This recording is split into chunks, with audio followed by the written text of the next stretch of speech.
ಇನ್ನು ಎನ್ಐಎ ತನಿಖೆಯಲ್ಲಿ ಮತ್ತೊಂದು ಸ್ಫೋಟಕ ಮಾಹಿತಿ ಗೊತ್ತಾಗ್ತಾ ಇದೆ. ಕಾಶ್ಮೀರದ ದಕ್ಷಿಣ ಭಾಗದಲ್ಲಿ ಉಗ್ರರು ಆಕ್ಟಿವ್ ಆಗಿದ್ದಾರೆ ಅನ್ನೋದು. ಪಹಲ್ಗಾಮ್ ದಾಳಿಯ ಉಗ್ರರು ಅಡಗಿರುವಂತಹ ಮಾಹಿತಿ ಟಿವಿ9ಗೆ ಎನ್ಐಎ ಮೂಲಗಳಿಂದ ಗೊತ್ತಾಗ್ತಾ ಇದೆ. ಎನ್ಐಎ ತನಿಖೆಯಲ್ಲಿ ಒಂದೊಂದೇ ವಿಚಾರಗಳು ಗೊತ್ತಾಗ್ತಾ ಇದೆ. ಅದರಲ್ಲೂ ಕೂಡ ಕಾಶ್ಮೀರದ ದಕ್ಷಿಣ ಭಾಗದಲ್ಲಿ ಉಗ್ರರು ಆಕ್ಟಿವ್ ಆಗಿರೋದು ಗೊತ್ತಾಗಿದೆ. ಪಹಲ್ಗಾಮ್ ಉಗ್ರರು ಪಕ್ಕಾ ಪ್ರೊಫೆಷನಲ್ ಟ್ರೈನರ್ಸ್.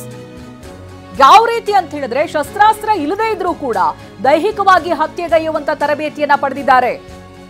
ಅವರು ಬೇಕಿರುವಂತ ಡ್ರೈ ಫ್ರೂಟ್ಸ್, ಅಗತ್ಯ ಸಾಮಗ್ರಿ ತಮ್ಮ ಜೊತೆಗೆ ತಂದಿರ್ತಾರೆ ಉಗ್ರರು.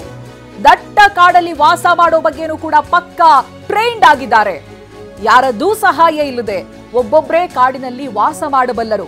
ಪಹಲ್ಗಾಮ್ ದಾಳಿ ವೇಳೆ ವೈರ್ಲೆಸ್ ಡಿವೈಸ್ ಬಳಕೆ ಮಾಡಿದ್ದಾರೆ. ಸಿಮ್ ಕಾರ್ಡ್ ಇಲ್ಲದೆ ಇರುವಂತ ಡಿವೈಸ್ ಇದು.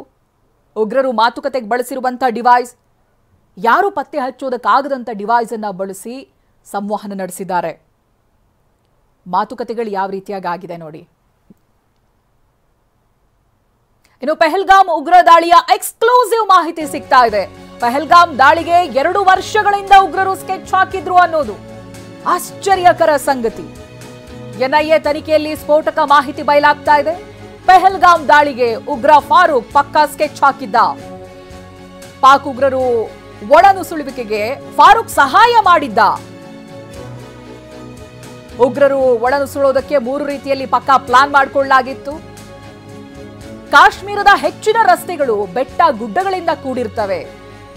ಎಲ್ಲಿ ಹೋದ್ರೆ ಹೇಗೆ ಅಂತ ಈ ಉಗ್ರ ಫಾರೂಕ್ಗೆ ಚೆನ್ನಾಗಿ ಗೊತ್ತಿತ್ತು. ಉಗ್ರ ಫಾರೂಕ್ ಬೆಟ್ಟ ಗುಡ್ಡಗಳ ಬಗ್ಗೆ ಹೆಚ್ಚಿನ ಜ್ಞಾನ ಹೊಂದಿದ್ದ, ನಾಲೆಜ್ ಇತ್ತು. ಕುಪ್ವಾರದಲ್ಲಿರುವಂತಹ ಫಾರೂಕ್ ಇದೀಗ ಆತನ ಮನೆಯನ್ನ ಧ್ವಂಸ ಮಾಡಲಾಗಿದೆ. ನೋಡಿ, ನಿಜಕ್ಕೂ ಬೆಚ್ಚಿ ಬೀಳಿಸುವಂತ ಮಾಹಿತಿ. ವರ್ಷಗಳಿಂದ ಇದಕ್ಕಾಗಿ ಪ್ಲಾನ್ ಮಾಡ್ತಾ ಇದ್ರು, ಸಂಚು ರೂಪಿಸ್ತಾ ಇದ್ರು, ಸ್ಕೆಚ್ ಹಾಕ್ತಾ ಇದ್ರು ಅನ್ನೋದು ಎನ್ಐಎ ತನಿಖೆಯಲ್ಲಿ ಗೊತ್ತಾಗ್ತಾ ಇದೆ. ಬಹಳ ಮುಖ್ಯವಾಗಿ ಉಗ್ರ ಫಾರೂಕ್ ಹೆಸರು ಕೇಳಿ ಬರ್ತಾ ಇದೆ. ಈತನೇ ಪಕ್ಕಾ ಸ್ಕೆಚ್ ಹಾಕೊಂಡಿದ್ದ ಅಂತ.